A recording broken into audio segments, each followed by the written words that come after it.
Good evening, folks. Welcome to Here's the Deal. I'm Shilo Kilber, and conspicuous by his absence is my regular co-host, Mr. Luke Simons. I have him out on assignment tonight. No, not really. I wish I had that power, but he is celebrating Christmas with his family. So tonight we have a special guest co-host, our first ever. And that guy we are really happy to have. His name is North Dakota Senator, Mr. Jeff Magrum. How Hey, are you, Jeff? pretty good. Warmed up. Great. I was out earlier. It didn't take long to freeze. Whew, it's cold out there. Yeah, this morning at one point up here in Ray, it was 57 below real feel. And I Mm, was like, whew, goodness. Yep. So, um, well, thanks for joining us this evening in yep. Luke's absence. So we're gonna, before we get to your bills and stuff for session, I'm just gonna make a few announcements. Dr. Frank is going to be on tonight, but he is going to be on towards the end of the show. It's gonna be right around 9 o'clock tonight. So he is going to be on. It's just gonna be a little later than we'd expected. So he had some stuff to come up as well. So very busy man, and so he's going to be on a little later. With that being said, we do have some announcements. Dr. Frank is going to be coming to North Dakota in February.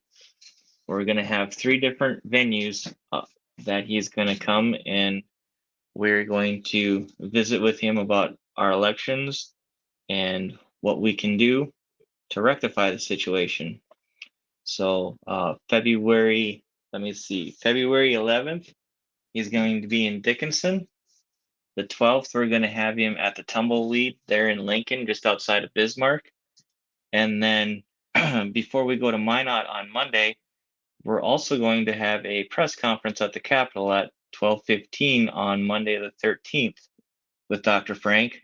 He will be there with Jeff as well as myself, and then we're going to have the last session up there in Minot on the 13th. So we are working on times yet, but those are our dates that he is going to be in North Dakota. So I encourage everyone to come to one of those events because you're not going to be disappointed.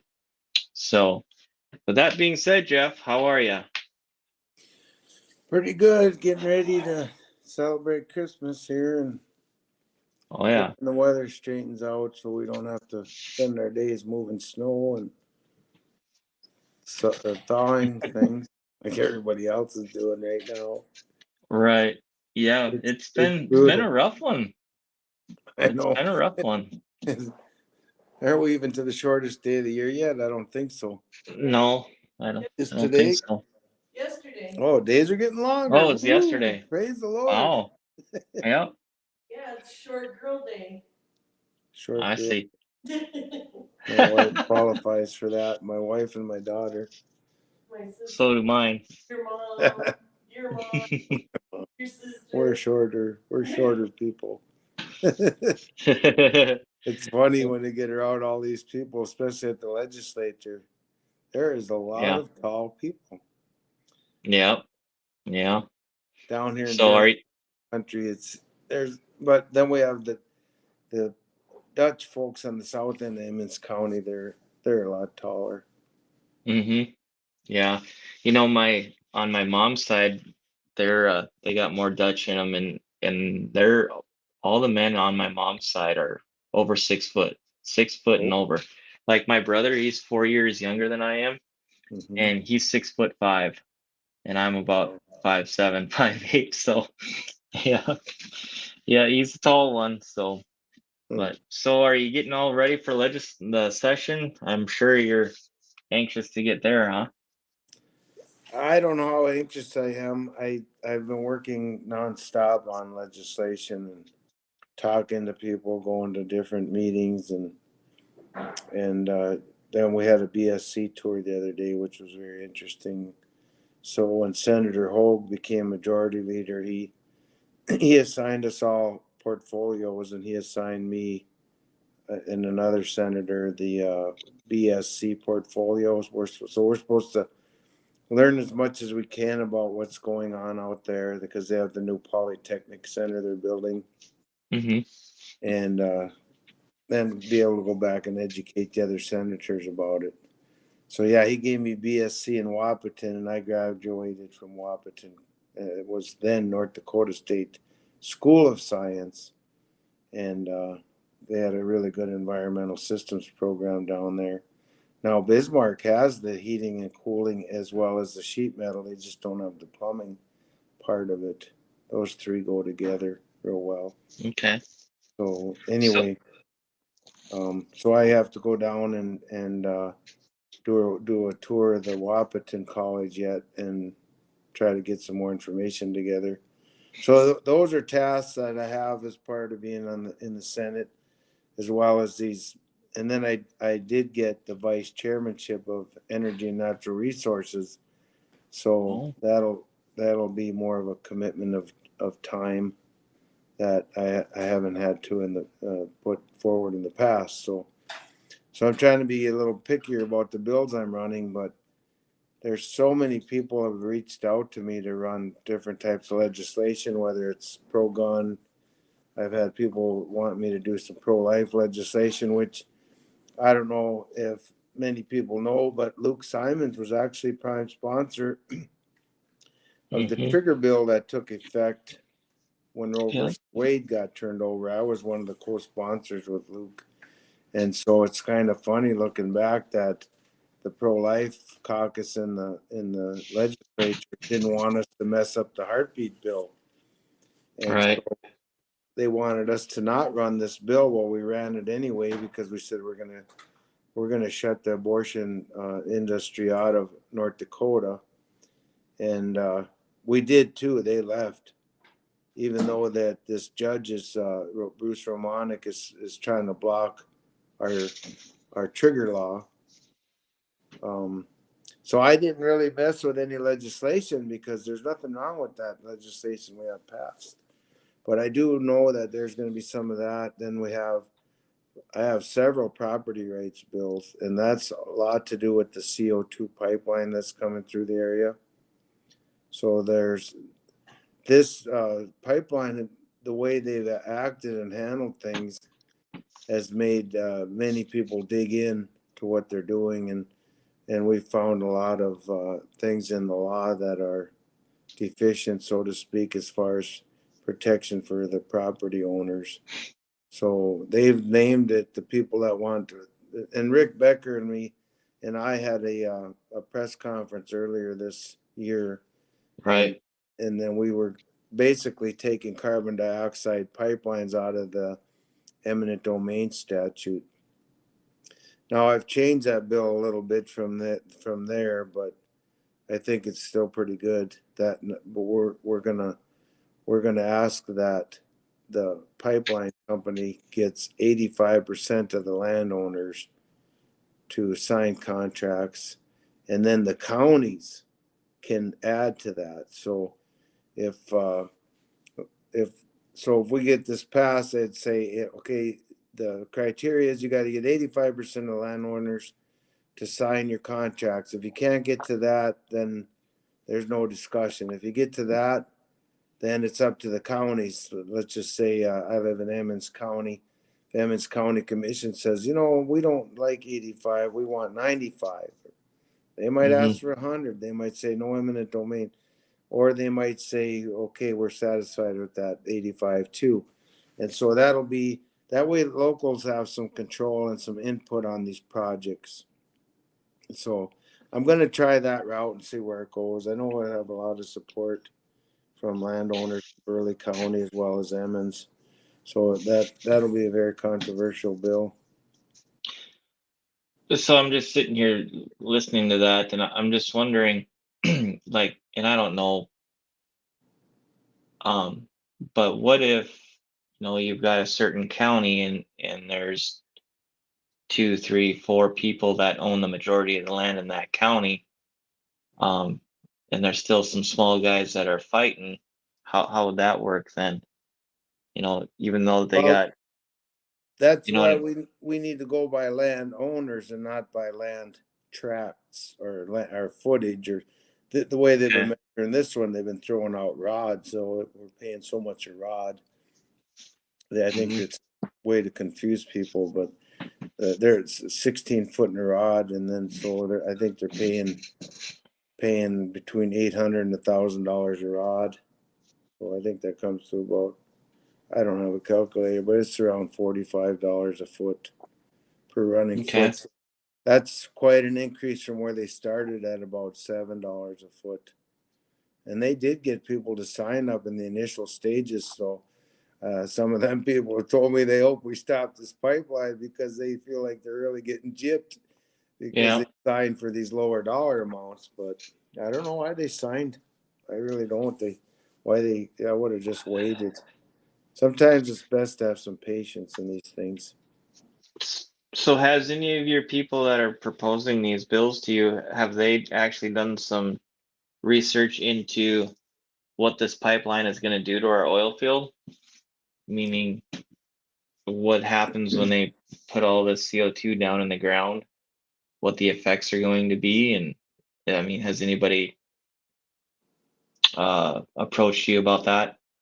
Well, I personally have been to several of the different conferences on how it works. We had geologists at one in Bismarck last summer I went to. It was a full day conference, and they showed us how they try to inject this CO2 down in the earth about 7,500 feet, and then they try to find salt caverns. There's a lot of salt caverns down there, and they inject it into with the salt, and then it literally becomes a paste. It turns the salt into a paste, and then it can store very well in these salt caverns, and eventually it solidifies into almost like a rock, is what they were saying. Mm-hmm. And I do know that the state is doing a lot of a lot of research through the EERC, which is oh, what is that again? That's a state agency even up there. They work up there in Grand Forks. Energy, um, boy, I'm ashamed of myself. Can't remember what that stands for, but anyway, they're doing some research on it for the North Dakota geology, and so they're confident that this can store down there. And as far as the oil, now they can't say that it's going to be used for oil in the future. I've talked to the oil guys; they would like to use it in the future, but I guess there comes a certain point. If you extract it at a certain time, you could still use some of the stuff, CO2 that's stored in the ground. But what they're thinking is they would just hook onto that pipe and run it out to the oil field later if we had a different federal president, different administration running the show. Well, they might say, well, go ahead and use it, like Trump. He might Yeah, say, forget about all that storing in the ground. Let's use it for oil. Go ahead and use it. And all of a sudden they can use it. And they're thinking yeah, that would be the good thing. But they can't really say that because they don't even know if they can use that CO2 in the shale rock, because the way I understand it, in Oklahoma years ago, they were having earthquakes from using mm-hmm. CO2 for enhanced oil recovery. I know they are using it, CO2 down in Bowman for enhanced oil recovery, but the people I've talked to said that's a different geological formation and it works real well there. And Mm-hmm. from what I understand, if you take a dead well and you inject CO2 down, and I'm a water well guy, not an oil well guy. Right. I have images in my head, and I've seen a lot of pictures and videos of stuff, but to see how that CO2 goes in and it'll rejuvenate those old wells back to about 50% of their original production. Somehow that pushes the oil up, and then they can extract it easier. Now, the Right. argument is, can they use natural gas? And Rick Becker did a little research on it, and he said that there's studies on both either study says the people that studied natural gas said the natural gas was better, and the ones that studied the carbon said that was better. But a lot of times it depends who's paying for them studies. They can tell you what you want to hear. Right. so, Yep. Well, at any rate, I don't know why they're not using the natural gas now that they have instead of flaring it off, and if it is usable. So that might be a big hoax. But the bottom line with this CO2 pipeline is philosophically, a lot of people know it's a huge lie. It doesn't, yeah. to waste all this money to catch CO2. We're sitting out here every time there's a storm, we're worried about our power kicking out. Why aren't Yep. we investing in electrical distribution and having good, solid, reliable electrical systems in the state? But no, we're going to fool around with a feel good theory, and it's not even about the science, it's about the policy. The policy is we're going to capture it. The science shows this whole carbon capture project, the scientists that have looked at it have said it's not even a measurable difference of the amount of carbon that's going to be in the air from this capture project. It doesn't do nothing for the environment. Right. So, well, some would argue that it's a property rights deal. It's a controlling the people type deal with controlling the land and your food source. And I mean, we all know what CO2 does for plants and all that. So, well, and that's it. go ahead. That's And it. then, the reason why I asked you if you heard anything about what it would do to our oil field up here is because there is some concern too that after a while that it's going to ruin our oil field and our production up here as well. So, and I don't know all the science behind it and that, but I do know that there's quite a few people up here, especially in this area, that are worried about that as well. So that's why I asked you if you had heard anything from other people or what you were hearing exactly. So I haven't heard that it would ruin any at the oil field, but I'm just torn on the thing myself. But the biggest thing is what it boils down to is I took an oath of office to the people that I would protect their life, their liberty, and their property. And so when the oil guy goes, well, we would really like to see this pipeline come through, or the coal guys go, well, we could use it too. And I mean, yeah, the law is in their favor, and I don't blame them. But for me, as a senator, I have to err on the side of private property rights. That's what I have to err. I have to defend them first. I would agree. Even though it might, it's just going to create more enemies for myself by fighting the big oil and the big coal. I'm not really fighting them. I'm just looking out for property rights, but I know how they take it. They'll go, oh, he's against us because he's working for the landowners. But if I don't work for the landowners, if we don't protect property rights in this country, there won't be a country. It'll You're be right. pure communism.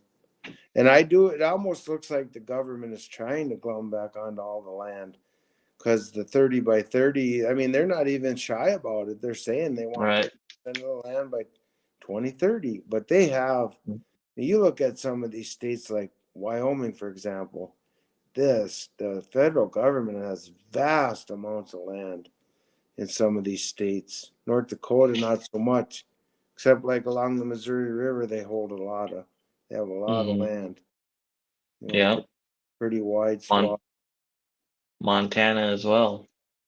Montana's got a lot of federal land, and they want more.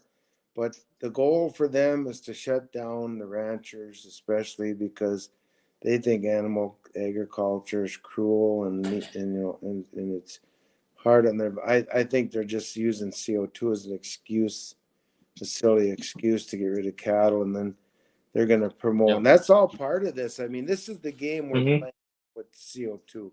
This is the game. This pipeline is just part of the game. Big part of the game is what they call carbon credits. A person like, I'll use myself for an example. I got some grass, some pasture.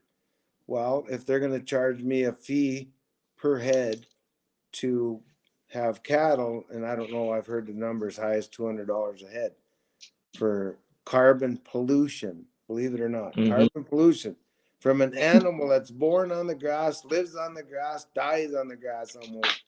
You take them to the Yep. butcher shop right before they die. I mean, I feed no grains. They're pure grass fed beef. They're pure. They live in the grass and the sun. They're solar and beef producing machines. But anyway, and they're highly loved around here, by the way. But I mean, anyway, so they wanna take, and they'll you know what's gonna happen? They'll say, well, can you really afford to graze cattle and eat beef because we're gonna pay you so much an acre to leave your grass set, and you don't have to worry about water, you don't have to worry about fences. You'll make more money taking a payment from the government, and otherwise you're going to have to pay so much a head for cattle, and you're going to have to go through all that work. So they're going to get a lot of people to go for the buyout. And the Yeah. problem is with their contracts, the way I understand them, they're forever, they're perpetual. So once Yep. you sign up, it's like a wetlands easement or a U.S. Fish and Wildlife easement. They're forever. So that land will be under their control forevermore. So in my opinion, this is a land grab. The federal government gave the land out to the homesteaders, but now they want it back. Yep. That's what I think. I would agree with that. I would agree with that wholeheartedly. Yep. And So, they do control it. I mean, all the farmers are controlled, the ranchers. You're supposed to report your what you use your land for. Very controlling um, programs they have. well, if farming would get back to what farming was supposed to be, and we don't do the subsidies and all this other stuff, we would probably, they don't need to necessarily report anything. But the problem is everybody's used to the subsidies, and that's what they're after, and so, Well, they got them all. They're essentially the American farmer is part of the government. They really hmm, are because the bigger they are, the more they farm the programs. They make yeah, as much many years on the programs as they do on the product. And you just don't see farmers going broke. Like, remember, I mean, you're too young, but back in the 80s, there was farmers going broke everywhere when things dipped. yeah, But now with the farm programs, that's the good part about it is they're keeping everybody going. But the bad part is they created super farmers. And the right, super farmers are all part of the government. Really they are. If you look, I mean, yeah, when I had my business, when you the criteria for who you work for, job service always said, whoever you get the most part of your money from, whoever you get most of your income from, is come who from, your employer. So if they're making more money from the farm programs, then the government's their employer, yep, technically. yep, I'd agree. So switching gears a little bit, I know talking with Clay from the Guns and the 701, they're good friends of ours, and we do a lot together. And I know he's got some legislation that you're sponsoring as far as some Second Amendment deals and with the 50 cal. Do you want to kind of go in on that a little bit? Yeah, I don't have a 50 caliber. Full I don't disclosure, either. it's not for this bill was. I'm friends with Clay. He helped us. He was a great help with us last session with the stand your ground legislation we got passed, and so we got a good relationship going. We work good together, and he was asking me what I thought about having a bill to allow 50 caliber um, firearms and ammunition, of course, for hunting big game on private land, because they can do it in Sioux on the Sioux Reservation, which is where he's from, and I'm just across the river from there. So, Oh, so they can do that, and he thinks that it would help private landowners, especially these people that do fee hunting and stuff, to get more people to come in because they're going to want to shoot a big game with a 50 big rifle. caliber. So Mm-hmm. I said, well, I always like to be part of Second Amendment bills, and because if we're not pushing to expand gun rights, the other side will be pushing to take away gun rights. So I said, Yep. yeah, I'm all about it. I said, I can't think of one argument against it. So I've been having a number of people ask me, why do we want to do it? And I said, because I don't know why we can. If they're already doing it in North Dakota and people want to do it, why not? Since when is it right? Got to be controlled by the government. And Yep. I mean, is it going to be any more dangerous than any other rifle? I doubt it. I mean, if you're out shooting a 50 caliber, and you shouldn't be shooting that direction with that. You shouldn't be shooting that direction with a 270 or a 243 or anything else. Neither. Yep. So that argument, I don't really have an argument against it. I've talked to the game and fish folks, and they said, "Well, it might make the hunters look bad." And I'm like, "How so?" Because so is it better to pump 3 shots from a 243 into a big game to drop them down, or one shot from a 50 cal and drop them down and be done with Yep. it? I that might be less suffering. If you look Mm-hmm. at it that way, a well placed shot with a 243 is what I use for deer, for example. It's a very Mm-hmm. flat shooting gun, but if you don't hit them good in the vitals, I mean, you're going to have to take another shot. Yep. Where 50 caliber, the way I understand it, if you hit them with that, they're going down. Right. So, Well, and we were talking about this the last time that they were on with us and stuff. It's a lot of that has the perception of Hollywood with guns is a lot of, in my opinion, is a lot of what the problem is because the perception of Hollywood, like you shoot something with a 50 cal and it's just going to blow it to pieces. And that's not necessarily the truth, especially when you're talking big game.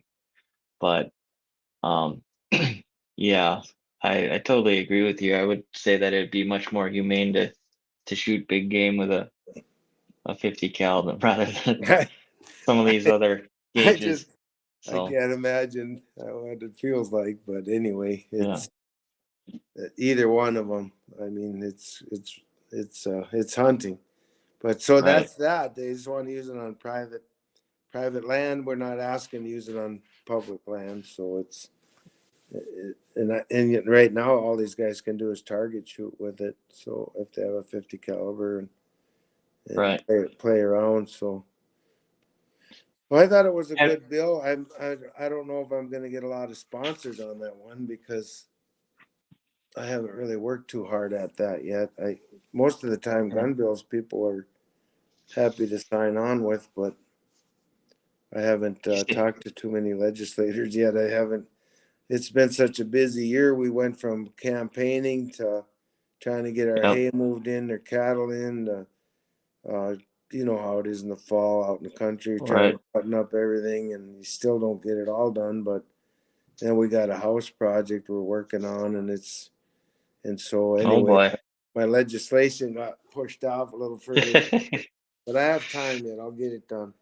So, but Good. another bill that me and Jason Heitkamp sponsored, it's a thick one. What did See that. this one bill would be asking for putting the Health and Human Service Director under the well, I'm saying it wrong. The Health and Human Service Director would be elected instead of appointed by the governor because they have a $4.8 billion budget, and the Human Services and the Health Department got put together 2 years ago. I was Hmm. not for it because it's too big and they have too much corruption in there. They've had Josh Gallion just audited them, and he found so much. I mean, a lot of stuff is being done wrong, like their vaccines are being stored at the wrong temperature, and then they're going and injecting it in people. They have a lot of call. They're supposed to handle all your child protection services. By law, they Hmm. have a limited amount of time, and I thought it was 24 hours. It might be 48, but either way, it's a very short window. That if someone Hmm. calls in a complaint about child abuse, that they're supposed to follow up on it. Their average is 13 days. So Hmm. that's the average. So they're going longer on some cases already. Right. And so the kid could be taken clear across the earth by the time they get out there. And check out what to the see. question was in the first place. And then, but anyway, and there's a lot of misappropriation of funds. They were handing out money this year to people that said they had alcohol or drug problems, but they didn't have to even prove that they were eligible for any of this money. They were giving out money like it's free money, you know. And so I Yeah. think they're about $700 million short on some of their programs. Wow. Yeah, there's zones, there's service zones that the state took all the social service offices that were in every county, and they made these 19 different zones, and they put the state in charge of these zones. And I've heard a lot of complaints about that now. But anyway, the point is, if you ask anybody who's the health and human service director for North Dakota, they're going to say they don't know, I would guess, because most people don't know. But yet he's got a $5 billion budget. You take Josh Gallion, Office of State Auditor, the Secretary of State, the Attorney General, even the governor's office, their budget isn't even close to what the Health and Human Service budget is. Theirs are minuscule. And That so, is crazy. and they all have to run for election. So I'm just saying that I think it's something they should, and the guy that's in there, everybody knows he's a lefty. So Yeah. why in a Republican government do we have a lefty running Health and Human Services? So I would say that it should be elected so they get vetted, people know who it is. And you know, one thing they always sell their bill on, this is the one department of the government that affects everybody in the state, whether it's through the hospitals, whether it's through the nursing homes. They take care of it's the funeral homes, they affect the schools, the public health. I mean, you name it. They're involved with everything, the vaccines. And My question would be is how well are all of those departments doing, because most of them aren't doing very well as far as their effectiveness and all that kind of good jazz. But no, I agree with you 100%. That should be an elected position. So yeah, because right now he's only answerable to the governor, and the governor was using the human service director during the COVID the outbreak to micromanage the people and shut the businesses down. So so we've seen how they can weaponize that office. I mean, that officer has the ability to shut down a highway if he wants. He can claim there's a public health hazard and shut everything down. yeah. And he could shut a whole area of the state down, or the whole state, like they did before. Yeah. But the governor did go through, I think, 2 of them during the pandemic. I think he went through 2 directors, and then this guy he's got now, Chris Jones is his name. He's running the show. Yeah, and he's a lefty. He's a lefty. Yeah. So what does that tell you about our so-called Republican government in North Dakota? Well, you don't have to answer I'm not that, Jeff. drawing no pictures. I'll answer it for you. You've already got enough fire for you. So I see Marty put a question up there, or a comment, that the game and fish director should be elected too, and I wouldn't argue about that. I wouldn't argue that would be a good idea. Yep. So, well, what else do you got for us as far as legislation? Well, then, because of this pipeline issue, we found that in 1895, the state passed a law that people could survey on your land without your permission. And the way I understand it, none of the old guys from then are alive to talk to, but just going through some information, I've deciphered the fact that maybe the railroads couldn't get through. So the federal government gives this land to the settlers, or the people that homesteaded here. And then they wanted to build roads, build bridges, build dams. And all of a sudden the settlers are going, no. This is my land. You're not crossing my land, So they wouldn't even let them survey. So in 1895, they passed a law that if they want to survey your land, as long as they don't cause no harm or damage, they don't even have to ask your permission. Well, nowadays, you don't even go hunting on someone's land without permission. Mind you, if you're going to go out surveying and messing with their markers, land markers. So anyway, Yeah. I think that should be changed to they have to have permission from the landowner. And so, because there were many trespass cases down in on this pipeline project, and it caused a lot of heartburn. And they knew the law.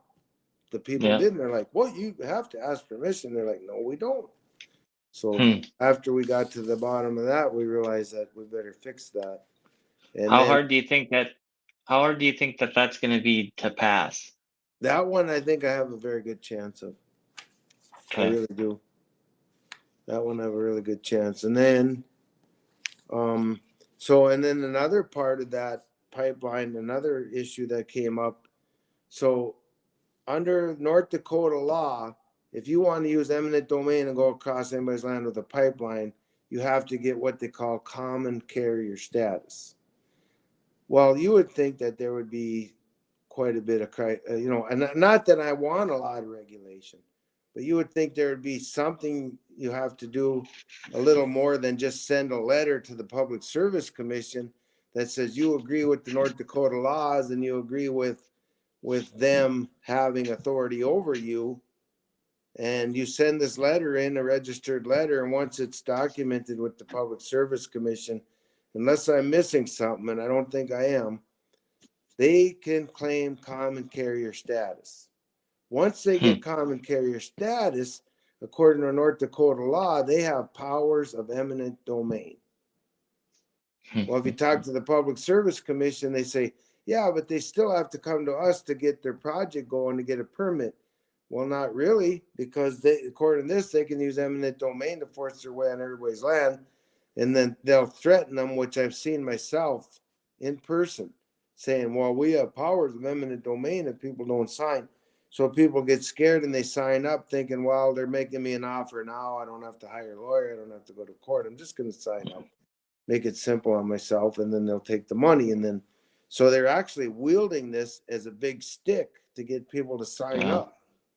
And that's the problem with it. So what the bill does, it asks for the state to have the Public Service Commission have an initial public hearing in each county that in this particular case, there'd be 5 counties in North Dakota that this pipeline's going through.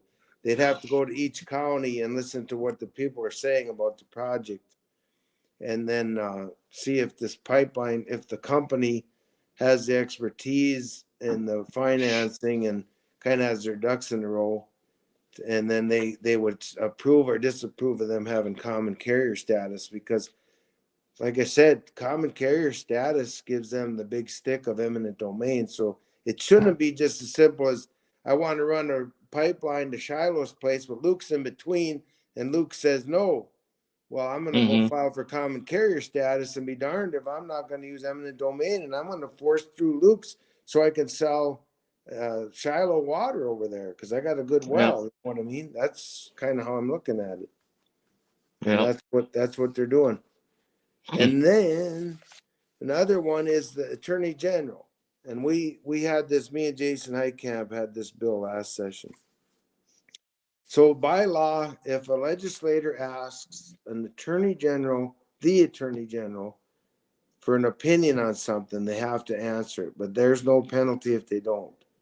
So we had a bill that said if the attorney general doesn't answer opinion of the state legislature, he has to be removed from office. Well, me and Stenjum and Troy Seibel, I know they kind of went out with a bad ending here, but we all laughed about it. I said, I'm not trying to pick a fight with you guys, but by law, you're supposed to write an opinion. And for example, why would I want an opinion? Well, over here along the Missouri River in Emmons County, the county would like to manage the federal land above the high water mark, but they've subbed it out to Game and Fish.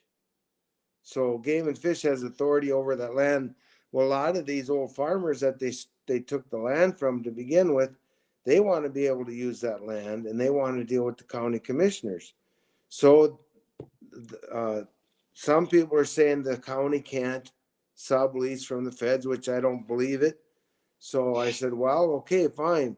Let's get the attorney general to look at the law. I mean, his opinion is better than us suing and going to court. Heck of a lot cheaper. And so you ask them, what's your opinion on this? Can Emmons County lease this land from the federal government, the Corps of Engineers, or does it have to be a state agency? And he don't answer. So the question is, should he give at least one opinion per legislator a year? Well, that's 100. There's 141 legislators. So if he does 141 opinions, he's doing one every 3 days, or less. Right. So then the question, and I didn't actually put what I want to do is run the bill into the committee, and then we'll have the debate. What should it be?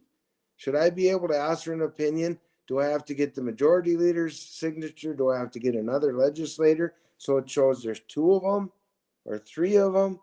But somehow, and I went in and talked to Drew Wrigley about it, and he didn't. He said he agreed with me. He said, you know what? I'd like some direction on that. I said, I was thinking, because I'm trying to weed out my bills. I don't want to run so many. And I said, what do you think? Should I run it? And he said, yeah, I think you should run it. So we can come to a conclusion on what's expected of his office. Mm-hmm. And did that surprise you getting that? You what? Did that surprise you getting that reaction from him or getting that answer? Yeah, it really did. Me and him, we really got cross-threaded over term limits. I was furious with him for calling us fraudsters.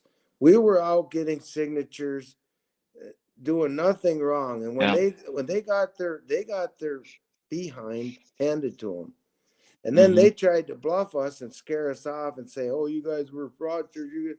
You guys are breaking the law and all this garbage." And then we had to go to the Supreme Court and slap them down again.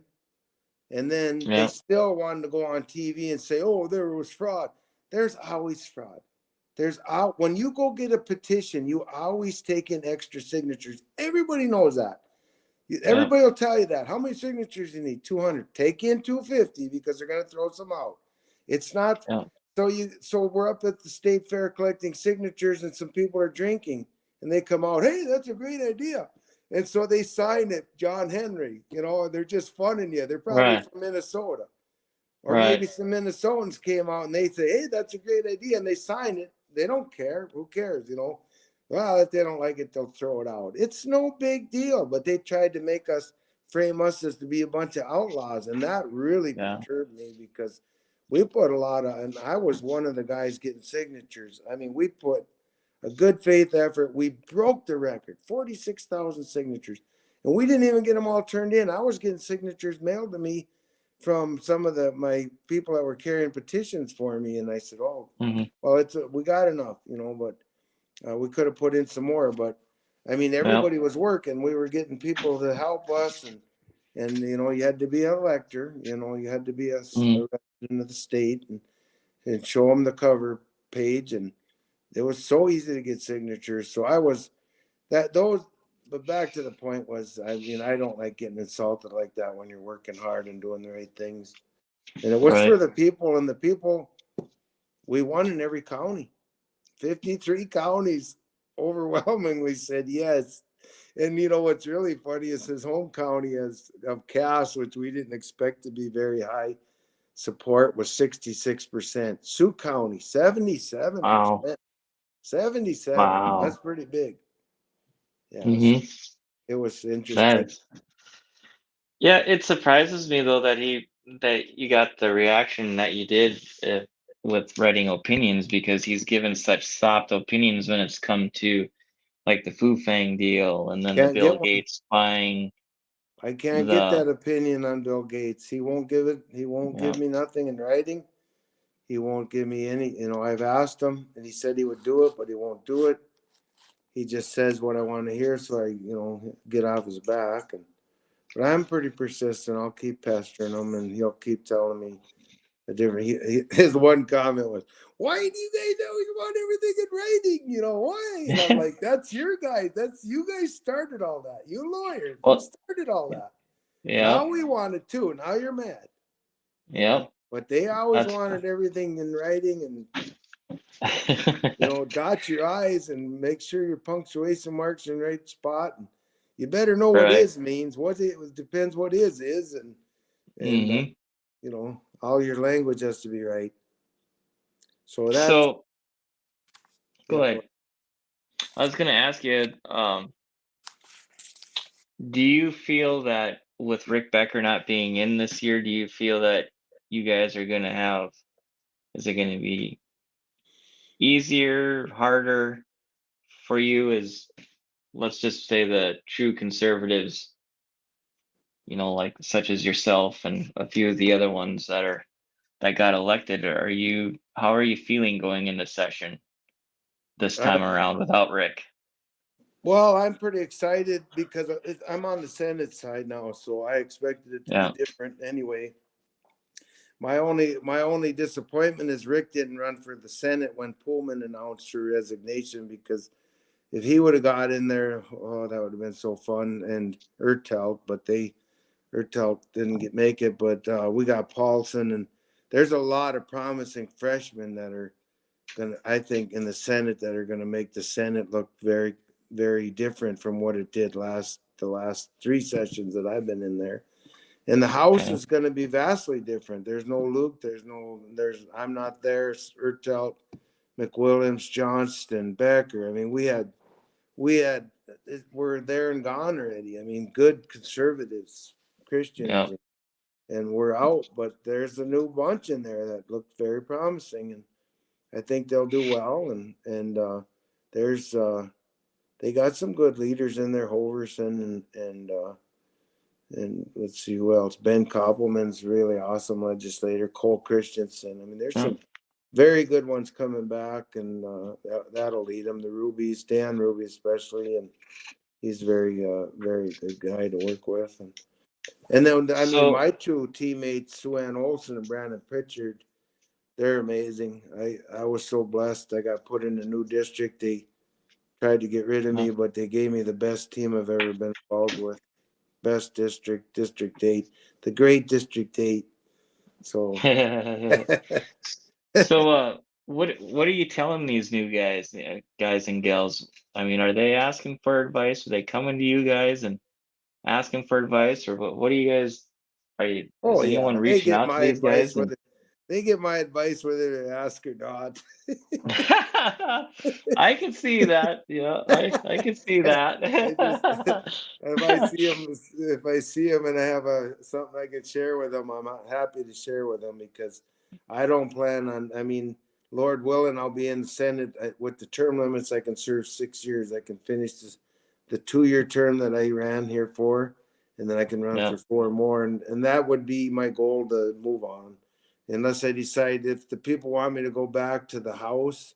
I could go back and serve 8 years there, but I I mean, who knows? But yeah, I would like to serve 6 years in the Senate, and then I think I'm done anyway. So I mean, I never ran for the office to be in there a long time.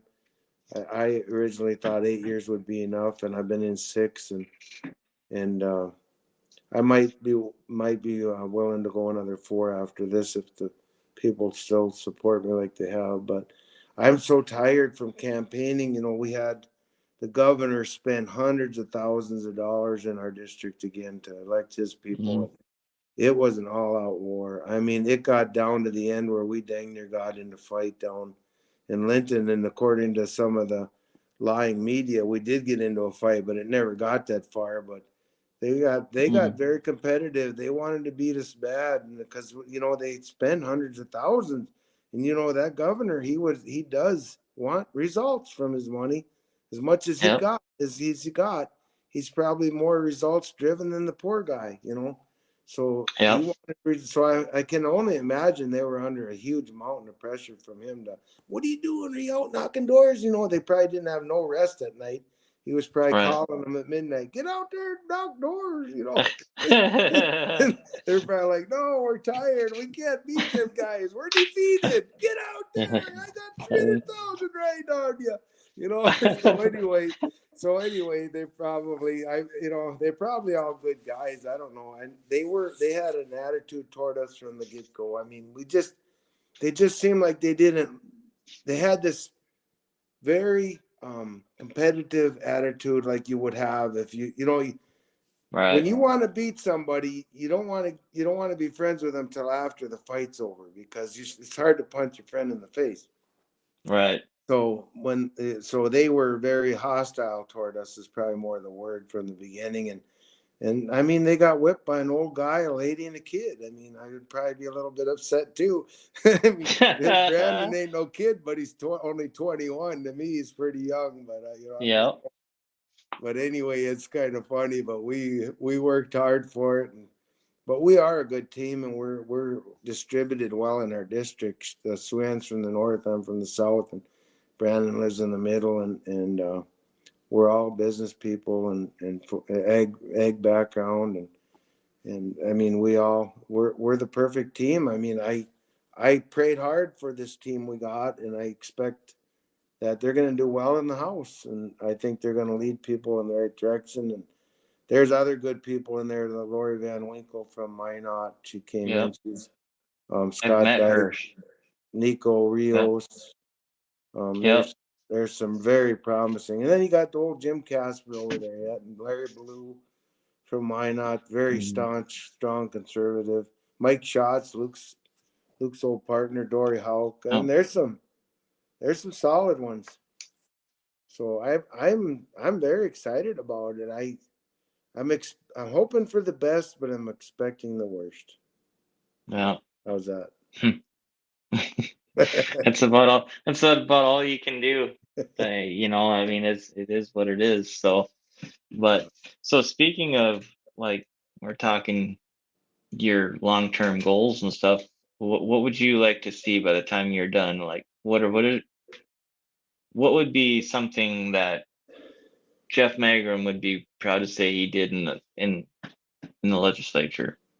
And I'm sure there's quite a few things, but what when you're all said and done with it, what do you want to be remembered for, if anything, or what do you hope to Well, I hang your actually hat on? accomplished one of my goals, and I know that our conservatives weren't all in favor of that, but the term limits was one of my goals when I got in. And so I feel like I accomplished, and it was a team effort. I was just a small part Part of of it. a big movement. But so I feel like we've done a lot there. The standard ground I thought was, though I can walk away with, I was part of when Rick originally put the bill in for constitutional carry. Some of the pro-gun stuff we did, some of the mask bill last session that we had, me and Hoverson and Ole Larson. I mean, we had so much controversy that was so fun. I mean, the people showed up for us. It was so I already feel satisfied, but really the crown jewel of what I would like to get done is to get rid of the property tax on everybody's home.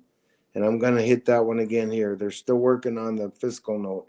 But if everybody's home was tax free, primary residence property tax credit, it'd be the same as the farm home exemption, the homestead credits, the disabled veterans credit, same thing, but it go for everybody. Everybody that lives in an apartment, everybody that lives in a house, wherever your domicile is, whatever the property taxes you're paying, the state pays it. But it would be a 2-year deal for now, because I don't know if we have the money long term, but we can do it now with all the excess money the state has. But I mean, I've never understood charging people a tax on their home. On my farmland, I'm not so upset about it, because the county, my taxes go to take care of these roads out here. When I move the cattle or the hay, I got to have a road. I don't mind it. If I get hurt out here and the ambulance comes out, yeah, I'm glad. The fire, if I get a prairie fire, the fire department, I don't mind paying those taxes. I mean, they're probably if there is a good tax, that's the best one. So, and Lord willing, I make money on my ag land, and on my business property, Lord willing, I make money on that as well. But your house, unless you work from home, You don't make no money on your house, and it's your Right. largest investment in your life. Yeah.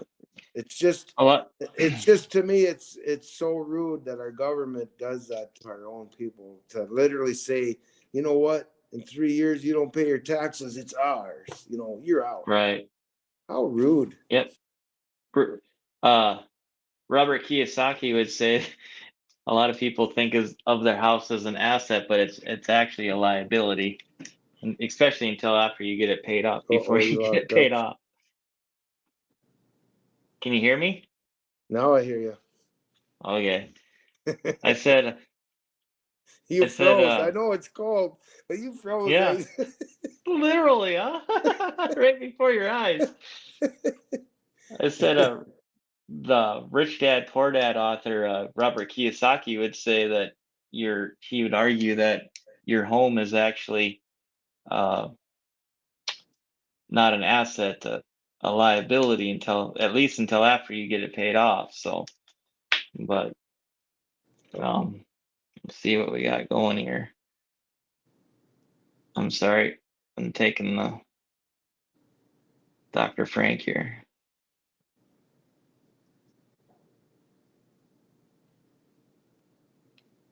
So he's running a little bit behind, so we got a little bit more time.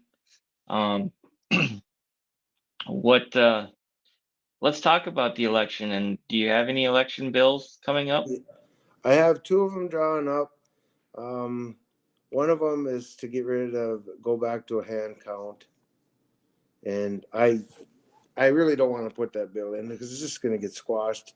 So Mike Bussum and Jeff Overson are running their bill from last session again, and they had a really comprehensive, excellent bill, but it got killed. But anyway, so I think, but Mike asked me if I'd run this one anyway. Sometimes you run a bill, it's like having another vehicle, because once Yeah. your vehicle dies, it's done. If it comes out of committee with a do not pass, it goes to the House or Senate floor, and you don't get the votes needed, which is 48 in the House and 24 in the Senate, it's dead. But if you have another one that's still alive that you put in later, and now you have Yeah. this vehicle, and so you can amend onto that vehicle, so to speak. You can put more riders on there. You can say to the committee, hey, you can amend some of the good things from a bad bill onto another bill, and then get it going again. So there's a method to the madness. But yeah. So anyway, and then the other one is to get rid of dark money. No more these PACs like the Dakota Leadership PAC, the Darker Future Alliance, we call it Brighter Future Alliance. They're taking money from people. We have no idea. It might be the Chinese, could be Bill Gates, could be the janitor down the street. I don't know, but I'm just saying that nobody knows where they're getting their money from, and they're using that money to attack many of us. So it's really good to know who's attacking. So anyway, that's the other bill, and I was thinking about running my governor's bill from last session, but I don't think I'll get it through because there was a court. But basically, it says the governor cannot contribute to any legislative candidates or endorse. And then they argued last session that it was infringement on freedom of speech because there was a Supreme Court case prior that had, I don't remember if it was a governor or it was a highly elected official that was from the executive branch that was supporting people in the legislative branch, and the Supreme Court ruled and said that contributing to a campaign is considered freedom of speech. So I couldn't get that bill to get any traction, but I think that was a better bill because, but I mean, if Burgum isn't the governor anymore, he can still do what he's doing. But the problem we have right now, Article 5, Section 10 of the North Dakota Constitution said that the governor cannot try to influence legislative votes, or he must be removed from office now, is the language. And so, technically he should be impeached. Right. Well, good luck with that, right? Well, that's the problem. You talk about that and people are like, yeah, we don't want to do that. It's going to be too much drama. So those are the election bills, and then I have a vaccine bill that I'm working on that they can't force a vaccine on people. But I think there's some other legislators doing those types of bills. So I might get it drawn up and see if nobody else does it. I'll do it. But essentially says that the state government cannot force anyone under 21 years of age to take a COVID vaccine. Why under 21? Why wouldn't it be everyone? Well, good question. Because they're saying school kids have to have it, so a lot of people. Oh, But yeah, I I don't see think where you're going there. they can't force it on me and you. I mean, if we don't want to take it, Right. but they're saying school kids have to have it to go to school, and people are saying, well, you can't drink till you're 21 because they say it affects your brain forever. Well, why are they taking the COVID vaccine? That could affect their brain forever too. So they should make it As well. 21. But yeah, good question. I don't think they can force a vaccine on us unless it's a condition of employment. Yeah. And then you should have right to religious exemption, which a lot of these businesses Should. were trying to deny that. Right. Especially your hospitals. Yeah. But they made people apply twice. If you applied twice, the second time you would generally get it. It's like they're going to make you really, really work for it. You know, they weren't just handing them Right. out first time you asked. So Yeah. And that's going to be a scary thing. As you were saying, they're trying to, in some states, they're trying to make it mandatory for these kids to go to school is to get these vaccines. So you start talking about that kind of stuff, and in my view, that's pretty scary. Especially, I've got young kids. I got a third grader and a second grader or first grader, and so I know one thing that they will not be taking it. So, and we monitor very much so on what is going on in their classrooms and with them at school, especially my son, um, with having autism and stuff. And I'll say this for Ray, uh, we do have a very good team around Josiah. They do very well with him, um, and I guess I contribute some of that to my wife and I as well, because when we went in there, when Josiah first started school a couple years ago, we pretty much said, this is the way that things are going to be. If you have a problem, you call us. We are very much going to be a part of his education. And, at that time, we were still kind of dealing with some meltdowns and different things that you deal with autism. And so, we are very much a part of both of our kids, but especially with Josiah and what goes on with him. So I will say that we do have a good team around him and Ray. So, and I hope that continues. So, but yeah, if they start mandating some of that stuff, I know for certain that our kids won't be taking part. yeah, I don't know. There's the end of the do-gooders. You know, they never get done doing good. So I wouldn't doubt that they'll turn up the Right. pressure on the vaccine. So we probably have to nip it in the butt, so to speak, and try to get a state mandate that says they can't force it on people, because it seems like they backed off a little bit from what I hear, but I'm sure they'll come at us again as soon as there's another scare. But I think it's ironic there was hardly no flu bug during the COVID, but now the flu was just, they were showing the other day as record flu numbers. It's like, Huh. that was obvious fake job. There was so many bizarre things. I Mm-hmm. think everybody recognizes that. Yeah. Yeah, that is interesting because, like you said, there wasn't a word of the flu when COVID first hit, and so now it's starting to make a comeback. I guess I don't watch a lot of TV anymore, so don't really know what they're trying to push anymore sometimes. So just what I hear from outside sources. So, but Yeah, they. I mean, if you watch Stu Peters, the sudden death, was it not sudden death, but died suddenly. That's hmm an interesting documentary.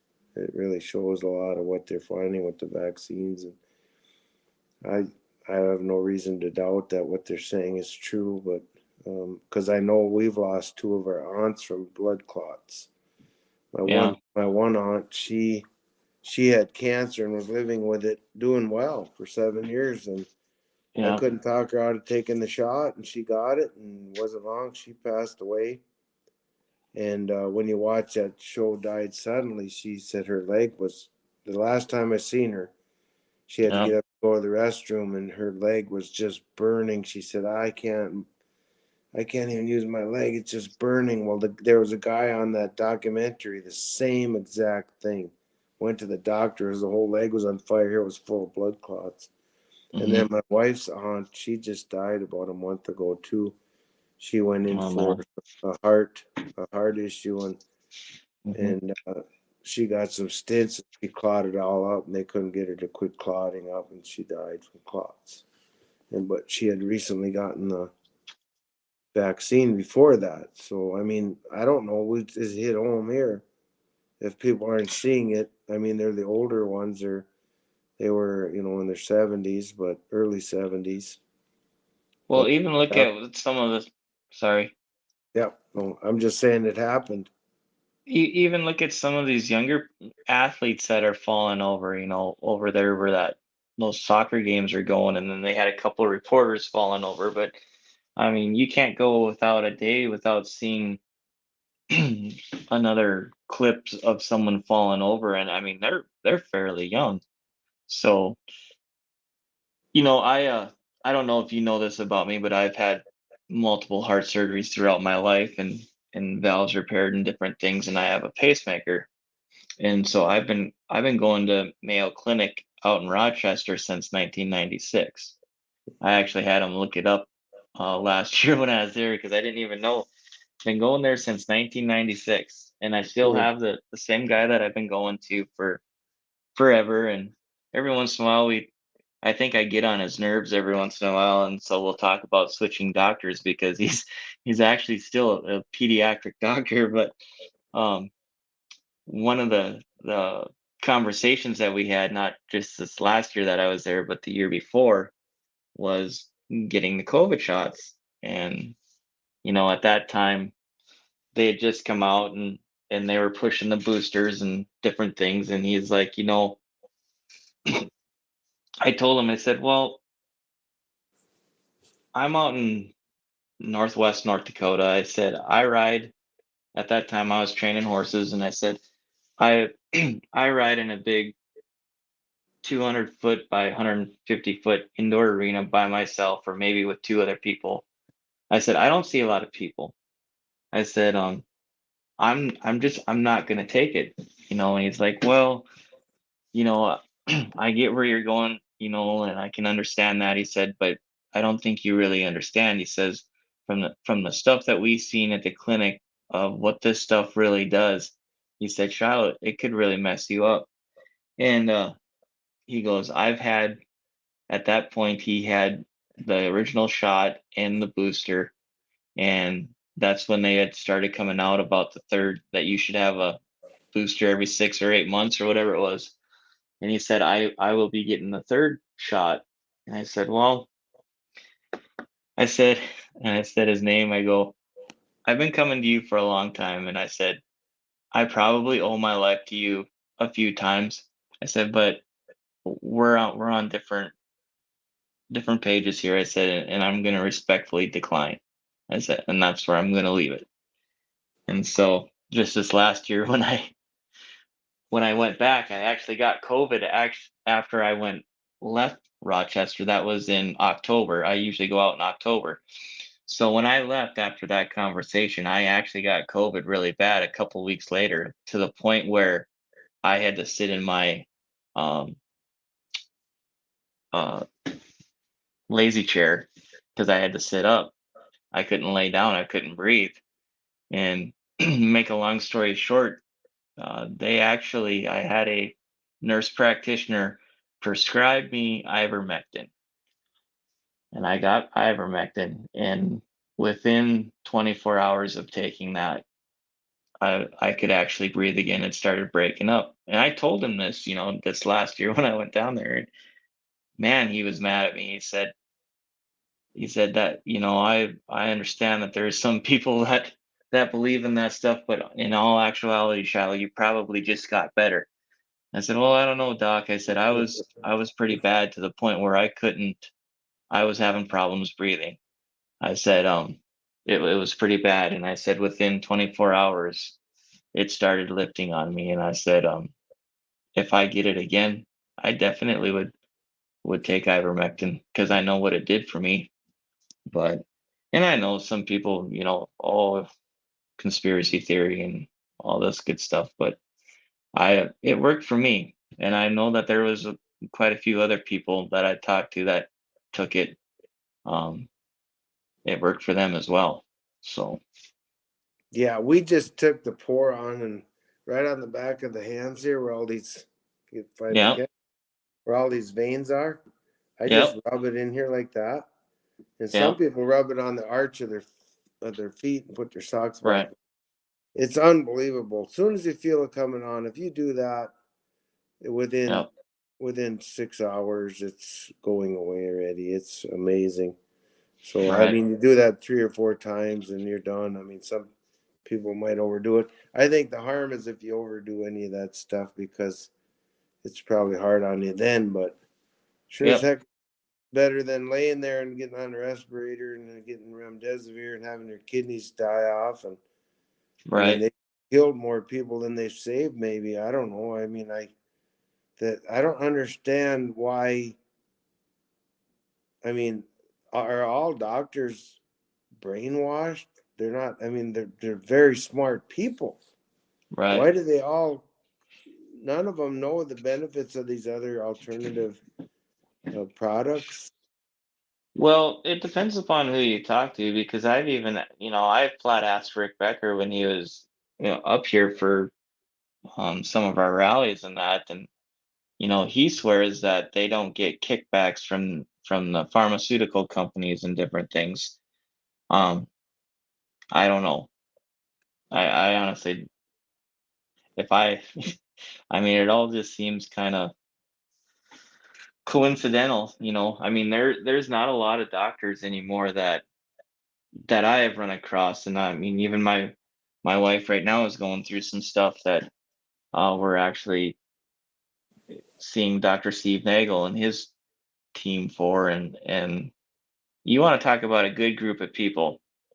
That 180 Health Solutions, Dr. Steve Nagel and that crew he's got down there, they're about the patients and about healing people and not just covering it like a lot of these doctors are. And I was actually really surprised because I've been going to mine for so long when he came at me the way he did about these vaccines. Because, you know, I've had to take medication my whole life for my heart, and to be honest with you, I'm not a very big fan of it, and he knows that. And for him to come at me the way he did, I was actually kind of surprised that he did that. So, but I don't know. I don't know if it's just that they don't know, they don't care, or a combination. I don't Right. know. Yeah, I don't get it neither. And I've talked to some of these doctors and kind of backing up to that trigger bill that we got passed in the legislature. I think that was 4 years ago. Anyway, um, some of these doctors are, we have in the bill that they can get charged with a Class C felony, but there's several exemptions in the bill. Like Yeah, if it was a child from rape and the really right. nasty, that we have exemptions in there, and so they're kind of protected, but the doctors are like, well, did you know in North Dakota, if you're charged with a felony, then you can't practice medicine? And I said, well, in other words, the medical field in North Dakota doesn't believe in the Constitution because they don't believe in due process of the law. And there's, if you look at the Constitution, 4, 5, 6, 7, and 8, there's 5 amendments to the Constitution that cover due process. And so are them a little more important than number 1 and 2? I mean, we only have one about guns, one about freedom of speech, but 5 of them about due process, and they don't allow due process. I mean, this doctor, anybody could just say that doctor, did something wrong, and they get charged with a felony. Now they're out of business. Yeah. Hard to believe in that. I would think they'd have their day in court before they lose their medical license. But anyway, I guess they don't actually lose their license if they're charged. They're just suspended until the charges are resolved.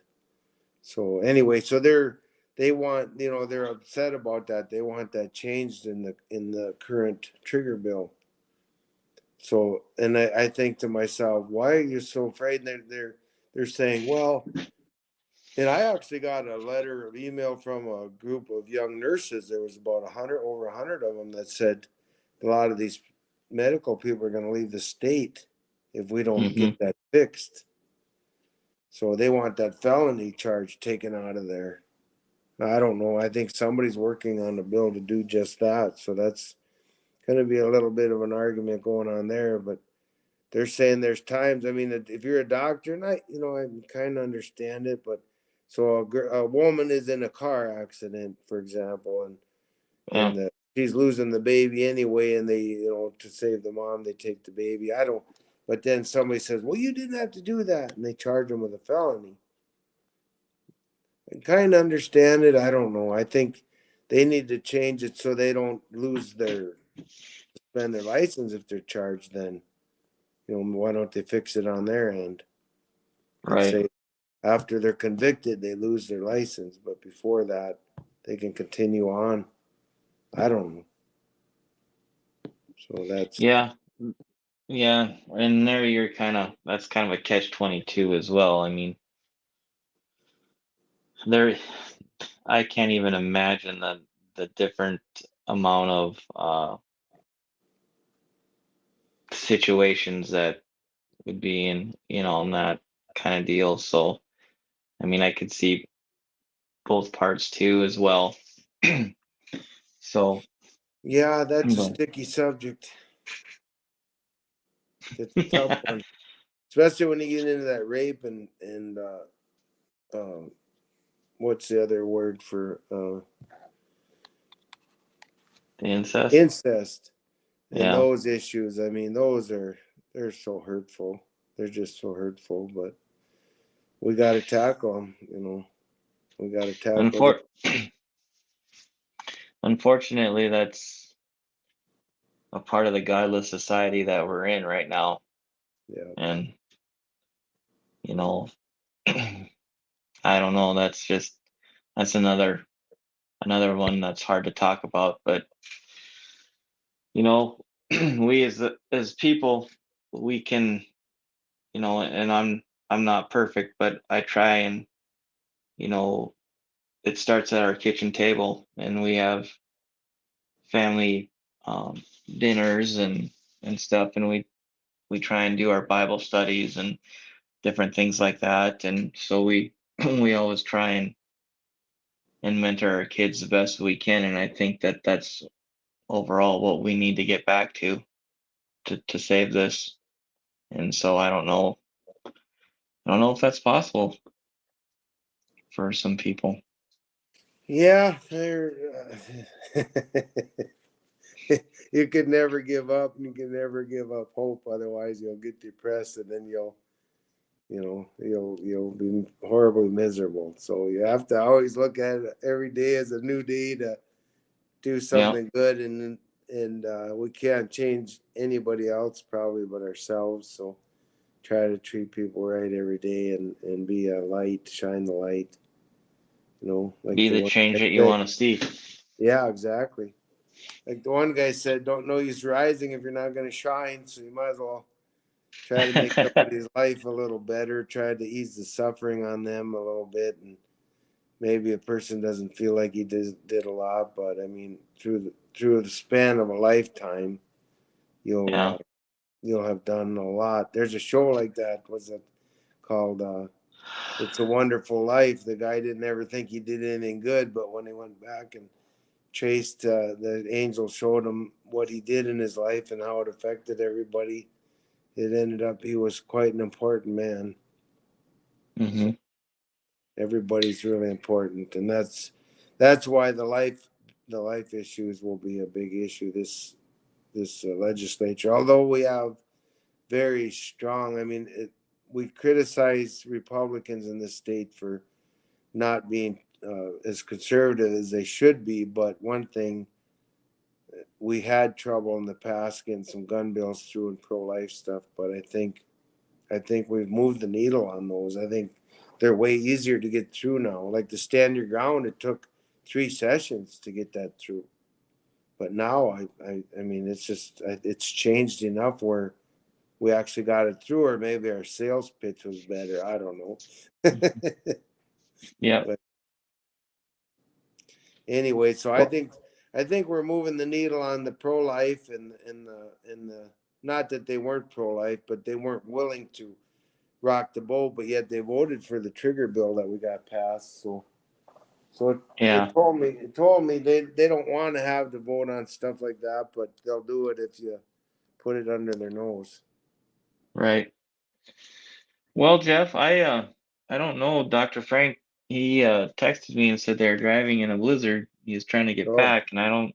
He said 10:20, and that's 9:20 our time. So, with that, I think maybe we just call her a night and see.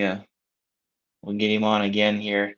So, just so you guys know, again, we are going to be bringing Dr. Frank to North Dakota, in February. February 11th, he's going to be in Dickinson, at the Dakota Room there in the county building, and then we're going to have him February 12th at the Tumbleweed down there in your neck of the woods, Jeff. The Tumbleweed down there in Lincoln. yep. And then February 13th, he's going to be really busy. We're going to have a press conference there at the Capitol, and he'll be there speaking. And then we're going to go up to Minot for our last seminar up there, and that will be 5:30ish up there in Minot. So we're working on finalizing all the times and locations with everybody. So we will be having more announcements on that. But February 11th through the 13th, if you guys can be at one of these seminars that he's doing with us, I encourage everybody to be there, because you won't be disappointed. So with that, thanks, Jeff. I appreciate you stepping in for Luke tonight.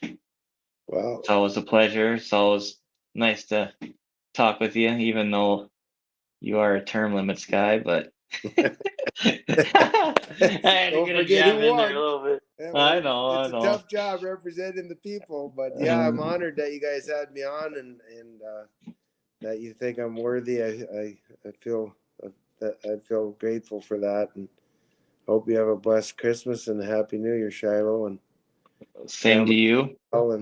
and winter gets better for all of us. And Yeah, we don't got anywhere but to get warmer, right? yeah, So, nothing but well, up, longer days and warmer weather. That's right. So, all right, sir. Well, Okay. thank you very much, and you have a good night and a Merry Christmas, okay? Yeah. God All bless. right. God bless you. Bye. Bye.